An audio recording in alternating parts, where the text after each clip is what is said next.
everyone, welcome back to atong YouTube channel and welcome sa atong mga new listeners. Excited na ba mo sa atong mga bagong episode o bagong drama?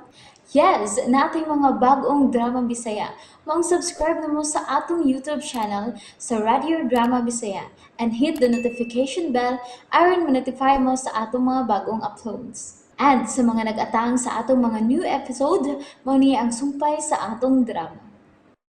Drako. Salamat na lang sa tanang kaayong ipakita mo kanako, Mr. Ranito Biniferti, sir. Oh. Time para good. Nga naman ka. O si buti pasabot na imong gipanulti karon. Nga nang wag ka may gisulti na ako. Nga imong fiancé kanang gingalan og Brianna Garces. Kinsa may nagsulti ni mo ana ha? Oh. Judea? Kinsa? Kuan. Dito magod sa restaurant ang nga akong gitrabahoan ba. Miadto ko na nang gingalan og Brianna Garces. Nangita na ako. Og nagbilin kinig pong nila ni Sherlan. Nga siya ko do. Imuha siyang fiancé. Gibuhat ka na ni Brena Garces?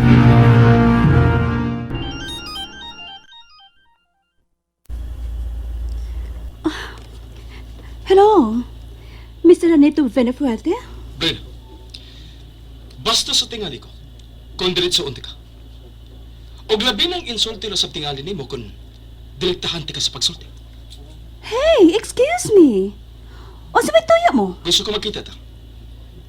Doon na lang tayo importante pa nagsulti. Unsa ka importante Ranito? Basta ka importante kayo. Og tingali, may ideya ka na karon kung unsa kini akong tuyo nimo. Bahin sa imong pag-adto sa French Rose Restaurant. O kung unsa imong gipanulti dito. Ha? Okay. Muha na lang ko di sa imong opisina. Sige. Magpaabot ka mo dire sa opisina. Sa Merce Tower Group of Companies. Bye, Mr. Benefuerte.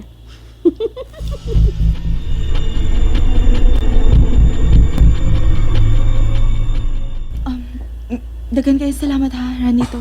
Sagoy salamat. Ikaw gyud. Basta kay ayuhan gyud sa pagtubag ang mga pangutana ni Mr. Virgilio Benefuerte.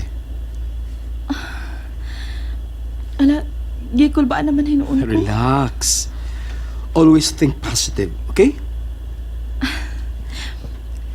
Okay. Kagwapa kanya.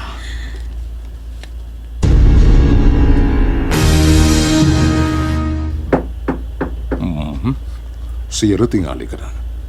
Gusto ko makikita di ano babayana. Please, come in. Oh, wow.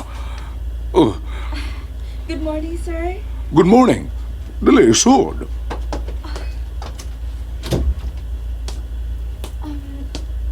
Sir. Have a seat, iha. Thank you, sir. Wa man mag-ingon si Ihora nito nga pagkagwapa ba niya sa iyang higala nga gi-hire isip sekretary. Maawa mo sa taan ng pagkasultiharon ni mo, sir. Honestly, tinuod na gisulti ko. Tungod kay wa mamakakang akong pananaw. Gwapa ka, iha. Judea makatuwi mong pag-ano? Yes, sir. Judea Florante. Wow! Liwat sa imong personalidad ang imong pag-ana, iya. Judea. Pagkagwapa na din papayana.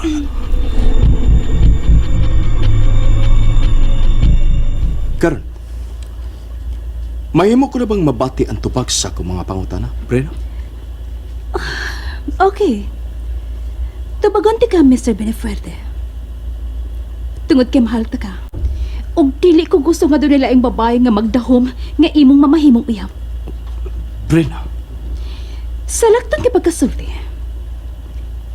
Dili ko gusto nga doon nila ang babae nga manghandoy nimo. Kinahanglan nga ako ka lang. Wa ka ba mabati o kaawaw, Brena? Nga nang mauwamang kunukura nito. Pagkaupnaw ni babayana. Mr. Benefuerte. O sa may gusto ni mo ipangutana? Sige na. Kay humaning atong panagsulti. Manurita. Unsa? Kinsa nag-ingon nimo nga okay ko kung manorit? Brena? Ay, sus! Kinigit siya, oh. Renito, ganun dili na mo lang ni mo dawaton ang kamatuoran. Nga way laing babae alang kanimo. Ako lang. Husto na, Brena. Ego na. Nagdahom biya taon ka, eh. Kadiyot ha, kaya akong tawagan sa intercom mga akong sekretary. Bahibawan ako mag-undertime ko. Kaya na atay dinner date. Now na. Brena, Sige. Paliparin yun ko. Tanahon talag unsa ikasulti sa imong amahan. Kung mawagtangan mo mga kliyente abroad. unsa man imo? Blackmail? Brena Garces? Sige na. Sakay na sa kong auto. Mag-dinner ta. No. Renito. Bahala nag-unsang klasiyas. Blackmail ang buhaton mo? Dili ko. Mr. Benefuerte, kinilang mo itiman eh. Kung gusto kong buhian ang dakong shares nga nag-hold karon sa global market, og mo ay nagbuhi karon sa iyong negosyo din sa local market, muhagba mo. Og siguro kung dili ka na ikahimuot ni Mr. Virgilio Benefuerte. Ha! Sige ka! Bahala ka! Way mahayay ha! Gihagi ko ka, Brena. Buhata ang gusto mong buhaton. Basta kay dili ko ni mo mahimong hudlat-hudlaton. Excuse me.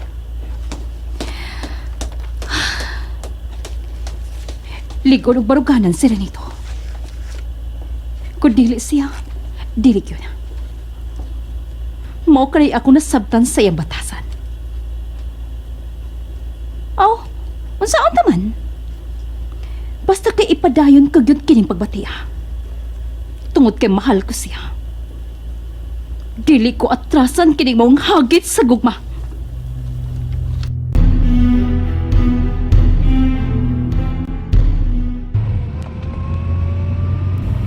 Dili ko magpada sa mga hulga ni Brena. Unsa na ba kay resulta karon sa pag-interview ni Daddy Virgilio kang Judea?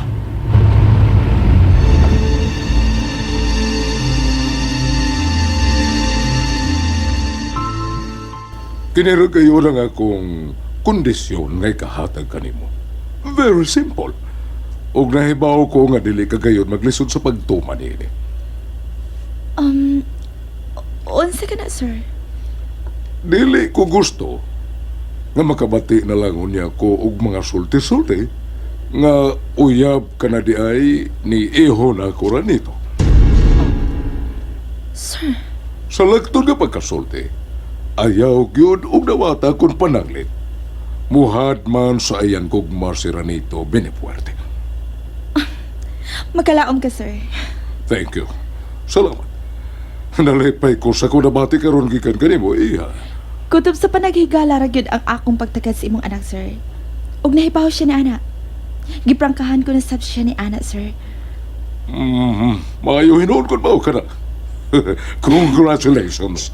You're hired, Miss Judea Florante. Good luck. Thank you, sir. Thank you so much.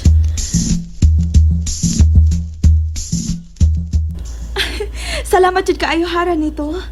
Dako gid kay ako pagpasalamat nimo. Unsa lagi sulti ko nimo? Salig lagi sa imong kaugalingon. Gawas akong pagsalig sa akong kagalingon. Misalig sab ko sa Dios nga naa sa langit ra nito. Kay wa kitay mahimo. Wa kitay makabot kundi man niya gimbutan. Unya, unsa man? Mag-celebrate ta sa imong pagkadawat sa trabaho? Kuan. Mulahos na lang kong pauli sa bahay ra nito. Pagandaman ako ang bago niya na kontrabaho din sa inyong kumpanya. O sa imong opisina gyud mismo. Okay. Ihatod ta lang ka sa inyo. An, Ay, mo opisina. Dili ka na ganahang mo lingkod. Kaya akong ipaduma og lain Mr. Benefuerte. Dad? excuse me. Ato na ko, Mr. Virgilio Benefarte. Oh, O sige. Mr. Ranito Benefarte. Okay, sige. Padayon, iya. Sige. Salamat, sir. Mr. Ranito Benefuerte. Are you out of your mind? Of course not. Mr. Virgilio Pinafuerte. Nganong gusto mang yun ipakita nimo nga bati ka og attitude sa trabaho? Dad, Mayo nang mahibaw ka. Nga usa sa kondisyon nga gihatag ko nitong babayhana. Mao ang dili yun pagdawat niini sa ihalad mo unyang gugma nga tugay. Oh. Og hinaut pa ta. Nga makamao kang maluoy ni atong imong higala nito. Kay oras nga masahiran kong magkarelasyon niya ka mo. Buhaton ko gyud ang pag-kick out niya by all means. Meron dili ka gusto malipay ko, Daddy? Ngano? Hoy, Renito. Ayaw ito'y pagpakabuang. Maoy huna-huna og lantawa ang mas mahayag mo pa unyang kaugmaon. Daddy? Sa gayon nga mahibaw ka na unya sa akong katuyuan, tingali og ikaw pa mismo maoy mo awhag nako. Aron mapadali ang kasal ninyo ni Brena Garces. Oh. No. Ka? Ihora dito. Dili ka nga imura unyang tunlon ka ng maong mga puong nimo. Dili, Dad. Ipasali ko na nimo. Og laomi nga dili gina na ako buhaton. Barugan ko ang maong mga pong. Oh, tanaw talang unya. Ati manangin mo trabaho. Lingkuri ang mo opisina sa eksaktong oras. Ayaw pagsalig nga anak ka ni Mr. Virgilio Benefuerte.